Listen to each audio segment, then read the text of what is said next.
제5회 국제유소년 축구대회가 오늘 북한 4.25 체육단의 우승으로 막을 내렸습니다. 남북 유소년들은 승패를 떠나 함께 어울리면서 축구 축제를 즐겼습니다. 국립과학수사연구원이 원주 혁신도시 본원에서 감염을 예방할 수 있는 부검시설을 갖춘 법의학센터를 열었습니다. 검찰이 선거운동원에게 법정 한도 이상의 수당을 지급해 공직선거법 위반 혐의를 받는 이경일 고성 군수에 대해 구속영장을 청구했습니다. 춘천 대동대한운수 소속 시내버스 노동자들이 시의회의 차고지 매입안 부결은 당연하다며 춘천시에 완전 공영제를 준비하라고 촉구했습니다.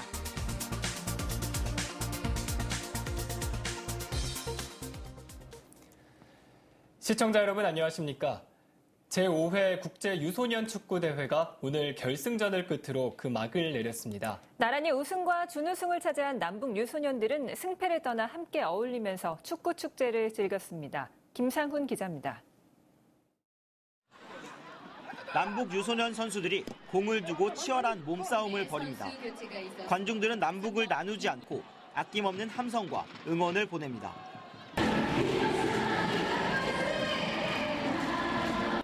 하나은행과 북한 4.25 체육단, 남과 북이 맞붙은 결승전 경기. 결승전답게 경기는 뜨거운 열기 속에 진행됐습니다. 결과는 2대0, 북한 4.25 체육단이 이겼습니다. 4.25 체육단은 이번 승리를 통해 대회 5연속 우승을 차지했습니다. 팀의 감독, 선수들이 모두 경기가 끝날 때까지 달렸기 때문에 승리할 수 있었습니다. 하지만 선수들과 관중 모두에게 승패는 중요하지 않았습니다. 넘어지면 일으켜주고 서로 북돋아주며 우애를 다진 남북 선수들 모두가 이번 대회의 승자였습니다.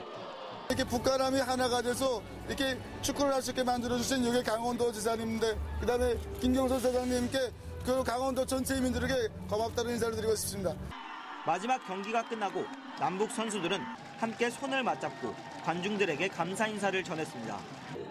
남북 선수들은 기념 촬영을 하며 내년 봄 북한에서 다시 만날 것을 약속했습니다.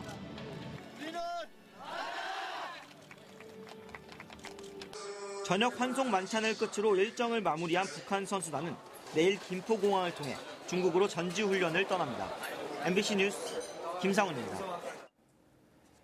최첨단 부검시설을 갖춘 국립과학수사연구원 중앙법의학센터가 오늘 원주 혁신도시에 문을 열었습니다. 국내 최고의 부검 설비가 들어서 지역 감정 시스템 향상에 기대가 모아지고 있습니다. 황구선 기자입니다. 국립과학수사연구원 본원 옆 지상 3층 연면적 4천여 제곱미터 규모의 건물이 지어졌습니다. 사업비 140억여 원을 들여 3년간의 공사 끝에 중앙법의학센터가 문을 열었습니다.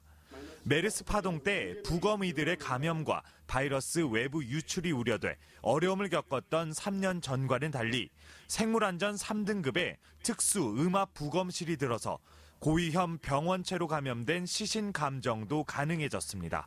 고전염력이 있는 미생물 감염 의심이 되는 시신까지도 해부를 할 수 있는 시설이고 국내에서는 처음이고 아시아권에서도 처음으로 생각되는 특수 영상 촬영기는 부검 전 장기와 골격 손상, 혈액의 흐름 등을 3차원으로 미리 기록해 이미 부검이 시작됐어도 증거 보존에 유리합니다. 중앙법의학센터는 다음 주부터 강원도와 경기 동부 지역을 관할하게 됩니다. 국과수 본원의 임시 부검소로 쓰이던 옛 동부분원은 영구적으로 폐쇄됐습니다. 강원과 경기 동부 지역에서 접수되는 부검 의뢰는 한 해 평균 800건. 지역은 물론 국내 사법 검시 시스템에 한 걸음 향상된 변화가 기대됩니다. MBC 뉴스 황구선입니다. 도로 공사 현장에서 차량을 통제하던 노동자가 차에 치여 숨지는 등 비슷한 사고들이 끊이지 않고 있습니다. 보통 차들이 달리는 옆에서 작업을 하기 일쑤인데요. 제대로 된 안전대책을 마련하는 게 필요합니다. 이병선 기자입니다. 어둠이 막 내려앉은 국도 31호선.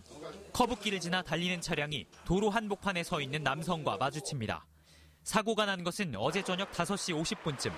국도 확장 공사 현장에서 차량을 통제하던 신호수 2명이 택시에 치여 한 명이 숨지고 한 명이 크게 다쳤습니다. 작업을 모두 마치고 정리하던 중에 변을 당한 것입니다. 신호를 보시는 분이 계셨거든요. 네. 이제 택시가 치셨어요. 여기서 한 분 치시고 다시 돌아서 또 한 분 더 치시고. 지난달 16일 영동고속도로에서는 음주 차량이 공사 중이던 1톤 화물차를 들이받아 50대 작업자가 숨지기도 했습니다. 새로 개설하는 도로가 아니면 차로 전체를 통제할 수 없어 작업자들은 위험을 무릅쓰고 일을 하고 있습니다. 게다가 안전시설이라고는 공사를 알리는 표지판과 차로와 현장을 구분하는 고깔이 전부입니다. 야간에는 운전자 시야가 좁아져 요즘같이 해가 짧아지는 시기에는 사고 위험이 더 높습니다. 제대로 된 안전대책 없이 도로 공사가 이루어지면서 노동자들이 교통사고 위험에 무방비로 노출돼 있습니다. MBC 뉴스 이병선입니다. 곰칫국은 동해안의 특별한 먹거리로 널리 알려져 있는데요. 곰칫국 재료인 꼼치류가 다양한 이름으로 불리면서 자원 관리가 쉽지가 않다고 합니다. 배연환 기자입니다. 동해안의 해장 별미인 곰칫국. 얼큰한 국물과 부드러운 식감으로 애주가뿐만 아니라 관광객들에게도 인기입니다. 하지만 곰칫국 재료인 꼼치류 어종이 남획되면서 최근 어획량도 많이 줄어 곰칫국 한 그릇에 10,000원을 훨씬 웃돕니다. 체계적인 자원 관리가 필요한 상황인데 지역마다 불리는 이름이 달라 이마저도 쉽지 않습니다. 꼼치류 생선들은 생김새는 비슷하고 이름은 서로 달라서 혼란을 주는 경우가 적지 않습니다. 동해안에서 잡히는 꼼치류는 꼼치와 물메기, 미거지 등 9가지가 있습니다. 같은 어종도 지역이나 크기에 따라 형태와 색깔이 다양해 구별이 쉽지 않습니다. 이렇다 보니 어종과 관계없이 이름이 혼용돼 수산당국도 생산량을 제대로 파악하지 못하고 있습니다. 동해수산연구소는 이런 문제점을 해소하기 위해 꼼치류 이름 알리기에 나섰습니다. 강원도에서는 미거지라는 종이 그 꼼치국의 물메기탕의 주 재료로서 사용됩니다. 그래서 이번에 흔히 이제 남해안에서 많이 나는 꼼치와 그 물메기와의 그런 생태적인 정보라든지 형태의 특징을 구분하는 법을 설명드리기 위해서 포스터를 제작해서 배포했습니다. 동해안 대표 먹거리인 곰칫국에 주로 쓰이는 미거지와 물메기 등 꼼치류 어종이 점점 줄어들어 먹기 힘든 음식으로 바뀌고 있습니다. MBC 뉴스 배연환입니다. 검찰이 공직선거법 위반 혐의로 이경일 고성군수에 대해 구속영장을 청구했습니다. 춘천지검 속초지청은 보강수사 등을 거쳐 지난달 25일 강원지방경찰청이 신청한 이경일 고성군수의 구속영장을 어제 법원에 청구했다고 밝혔습니다. 이 군수는 선거운동원에게 법정 한도 이상의 수당을 지원한 혐의를 받는 것으로 알려졌습니다.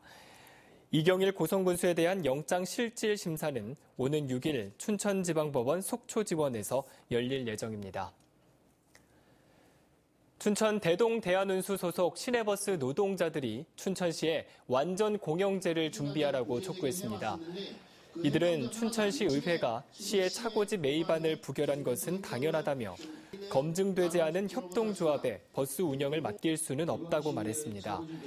이에 대해 시내버스 회사 인수자인 춘천녹색시민협동조합은 시의회가 제기하는 투명성 우려와 경영 전문성 부족에 대해 구체적인 로드맵을 제시하겠다고 밝혔습니다. 이재수 춘천시장이 단식 농성 중인 환경사업소 노동자들을 찾아 올해 안에 노조가 요구하는 복직 등 고용 문제 해결을 위해 최선을 다하겠다고 밝혔습니다. 또 노조 지부장이 23일차 단식으로 위급한 상황이 우려된다며 노조 지부장과 노조원들의 단식 농성 중단을 요청했습니다. 이에 청소 노동자들은 단식을 중단하기로 결정하고 시장의 약속대로 민간 위탁업체인 한라산업개발과의 계약을 해지하고 직접 고용을 통해 문제를 해결해달라고 촉구했습니다. 강원 병무청에 따르면 최근 6년 동안 강원도 내 병역 기피 행위는 모두 108건으로 이 중 종교적 사유의 병역 기피가 89건으로 가장 많았습니다. 춘천지방법원은 그동안 양심적 병역 거부자에 대해 징역 1년 6개월의 실형을 선고하며 유죄 판결을 내렸습니다. 그러나 대법원 전원 합의체가 14년 만에 기존 판례를 뒤집고 양심적 종교적 병역 거부자를 처벌할 수 없다는 결론을 내리면서 춘천지법에서 종교적 사유로 병역을 이행하지 않았다가 재판을 받고 있는 병역 거부자들도 무죄 처리될 것으로 보입니다. 불이 난 빌라에 갇힌 3세 어린이를 위험을 무릅쓰고 구한 홍천 소방서대원 6명이 LG 의인상을 받습니다. 김민수 소방위 등 6명의 대원은 지난달 28일 오후 홍천군의 한 빌라에서 불이 났다는 신고를 받고 출동해 집 안에 아이가 있다는 외침에 주저하지 않고 화염과 연기에 휩싸인 건물에 들어가 어린이를 구조한 공로를 인정받았습니다. LG 의인상은 국가와 사회 정의를 위해 희생한 의인에게 기업이 사회적인 책임으로 보답한다는 고 구본무 LG그룹 회장의 뜻을 반영해 2015년에 제정됐습니다. 오늘 오후 1시 56분쯤 홍천군 동면 덕칠리에서 동면 수타사로 가던 관광버스가 굴착기를 들이받았습니다. 이 사고로 버스에 타고 있던 77살 담모 씨가 중상을 입고 굴착기 기사 등 37명이 가벼운 상처를 입어 병원으로 옮겨졌습니다. 경찰은 자세한 사고 경위를 조사하고 있습니다. 춘천시는 12월 20일까지 2차 전기자동차 보급사업 신청을 받습니다. 올해 전기자동차 180대를 지원하는데 상반기에 이미 30대를 지원했고 하반기에 나머지 150대를 지원합니다. 승용차는 한 대에 최대 1,840만 원으로 차량 출고에 따라 선착순으로 지급합니다. 10월 말 기준으로 전기자동차는 90대를 신청받아 지금까지는 60대가 남아있는 상태입니다. 홍천 사과축제가 오늘부터 4일까지 홍천읍 토리숲에서 열립니다.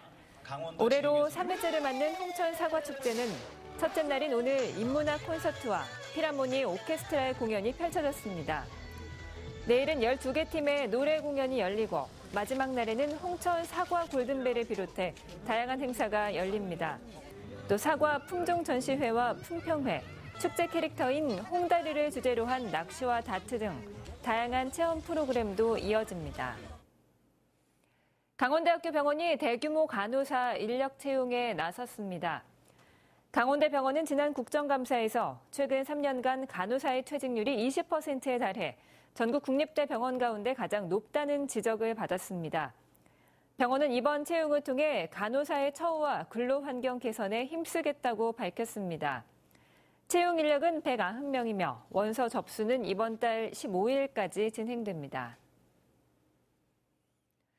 춘천시는 취업을 희망하는 구직자를 위해 매달 첫째 주 수요일 찾아가는 취업정보 나눔터를 운영합니다. 이번 달에는 오는 7일 오후 2시부터 춘천교육문화관에서 진행되며 구인정보와 취업 알선 등의 서비스를 제공합니다. 또 필요할 때 구직자와 동행해 기업체 면접을 도와주고 미취업자는 계속해서 사후 관리합니다. 이상으로 뉴스데스크 강원을 마칩니다. 시청해주신 여러분 고맙습니다.